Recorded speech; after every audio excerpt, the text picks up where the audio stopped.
नमस्कार दोस्तों, आप देख रहे हैं हमारा यूट्यूब चैनल आश्चर्यजनक किंतु सत्य। इस पर हम बाबा नीम करोड़ी महाराज की अनंत अमृत गाथाओं को आपको सुनाते हैं। आज हम एक ऐसी कहानी सुनाएंगे जिसके बाद सुनने के बाद आपकी आंखों में आंसू आ जाएंगे। कहानी शुरू होती है हल्द्वानी से। देवी आइस मिल्स में बाबा जी भक्तों से घिरे वहीं बैठे हुए थे। इतने में एक नाटा सा कृशकाय कांपती देह वाला व्यक्ति दरवाजे पर आ खड़ा हो गया। बाबा ने उसे देखा तो अपने पास बुला लिया और उसे अपनी तख्त जहां बाबा बैठे हुए थे उसी के बगल बैठा लिया। बाबा ने कहा, तेरे पास कुछ खाने के लिए नहीं है क्या? उसने अपनी दुर्बल शरीर काया वाली गर्दन हिलाकर कहा, नहीं, मेरे पास कुछ नहीं है। वृद्ध ने बाबा की आंखों में देखा, जिसके बाद बाबा ने उसका सारा मर्म समझ लिया। यूँ तो बाबा ने उसे बस जब वो गेट पर पहुंचा था तभी सब कुछ जान लिया था, लेकिन उसकी आंखों में देखने के बाद बाबा ने सब कुछ जान लिया।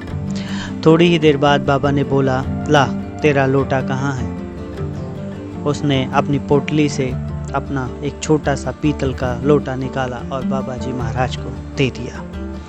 बाबा जी महाराज ने अपनी हथेली से उसे लिया और उसके लोटे के मुंह को ढक लिया। ढकते हुए बाबा जी ने दोबारा उस लोटे को उसे वापस कर दिया। कहा, इसका मुंह जैसे ढक कर दिया है वैसे ही तू ढक कर घर ले जाना। रास्ते में खोलना और देखना नहीं, ना ही किसी को दिखाना। उसके जाते समय बाबा महाराज ने उसके कान में कुछ फुसफुसाते हुए कहा, जो कोई वहाँ भी बैठा था वो सुन नहीं सका। बाबा का आदेश मिलते ही वो लोटे का मुंह ढककर वापस अपने घर लौट गया। 3 दिन बाद वह दोबारा आया और सीधे बाबा महाराज के श्री चरणों में लिपट गया। उसने कहा, महाराज, आपकी कृपा मुझ पर हो गई है, मैं आपके दर्शन के लिए आया हूँ। उसने पैर नहीं छोड़े, पैर पकड़े पड़ा रहा। यह देखकर वहाँ सब कोई हैरान हो गया कि बाबा ने ऐसा क्या कर दिया कि यह इस तरह बाबा के प्रति बाबा के चरणों में आकर गिर पड़ा। सब हैरान थे, सब सोच रहे थे कि बात थोड़ी ही देर में पता चलने वाली थी। अभी तो ये कुछ न कुछ तो कहेगा ही, पता चल ही जाएगा। लेकिन उसने कुछ नहीं कहा, बस इतना कहा, अरे बाबा, आप तो भगवान हैं, आपके चरणों में तो साक्षात लक्ष्मी लौटती है।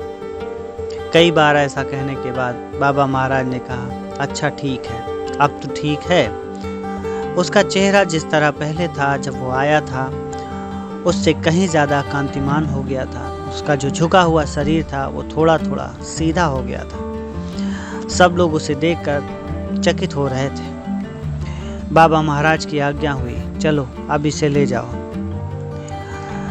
और कोई भी इसके पीछे वहाँ नहीं जाएगा, ना ही इससे कोई पूछेगा। वहीं पर पूरनदास भी मौजूद थे। बाबा ने उन्हें जिम्मेदारी दी कि इसे बाहर गेट तक छोड़ कर आओ और इसके पीछे कोई नहीं जाना चाहिए। पूरनदास ने उसे अपने साथ लिया और उसे लेकर बाहर चले गए। पूरनदास के मन में भी बहुत ज़्यादा उत्सुकता थी। पूरनदास भी यह जानना चाहते थे कि बाबा महाराज ने ऐसा इसके साथ क्या किया है कि ये 3 दिन बाद लौटा और बाबा की महाराज के सीधे श्री चरणों में लौटता रहा। पूरनदास ने उस बुड्ढे से पूछा कि क्या हुआ है, तुम आज आए और सीधे बाबा के पैरों में लौट गए। तुमने ये क्यों कहा कि आपके श्री चरणों में साक्षात लक्ष्मी लौटती है? हम अभी असमंजस में हैं, हमें बताओ। उसने मना कर दिया, कहा, नहीं, बाबा की आज्ञा है, कुछ नहीं बताना है। पूरनदास ने उसे कहा कि मैं ही तुम्हें छोड़ने आया हूँ, बाबा महाराज ने मुझे ही आज्ञा दी है। वहाँ बहुत सारे लोग बैठे थे लेकिन और किसी को कुछ भी नहीं कहा। मुझे ही क्यों कहा जानते हो?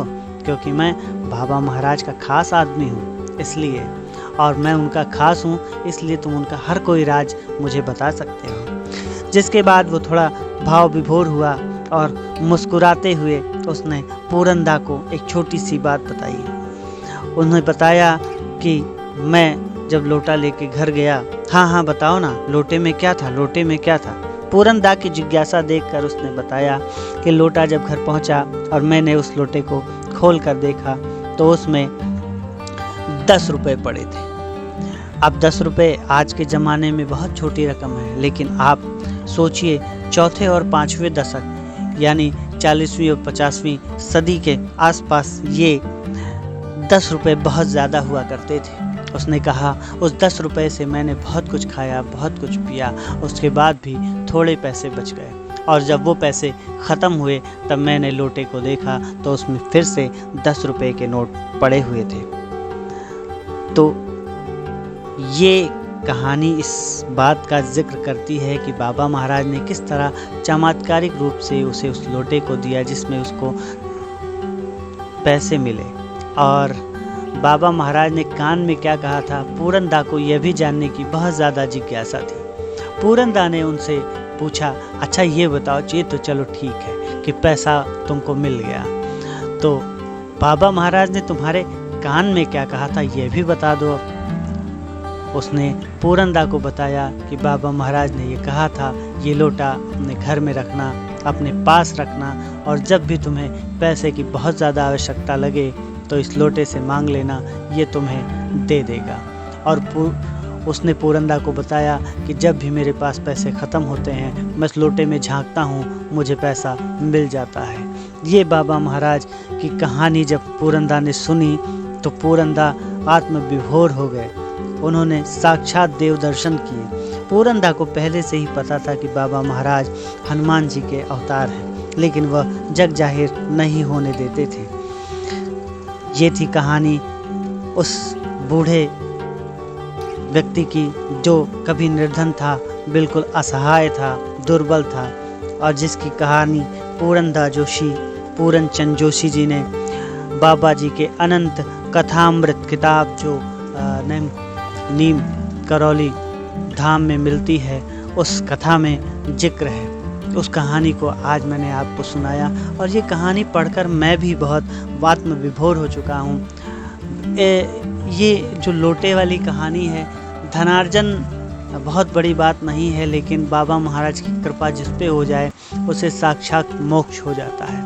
तो अगर आप अभी तक बाबा नीम करौली महाराज के दर्शन के लिए नीम करौली आश्रम नहीं गए हैं तो उत्तराखंड के नैनीताल जिले में ये आश्रम पड़ता है। एक बार वहाँ ज़रूर जाएं और बाबा महाराज के दर्शन करें। आप सभी को मेरा प्रणाम।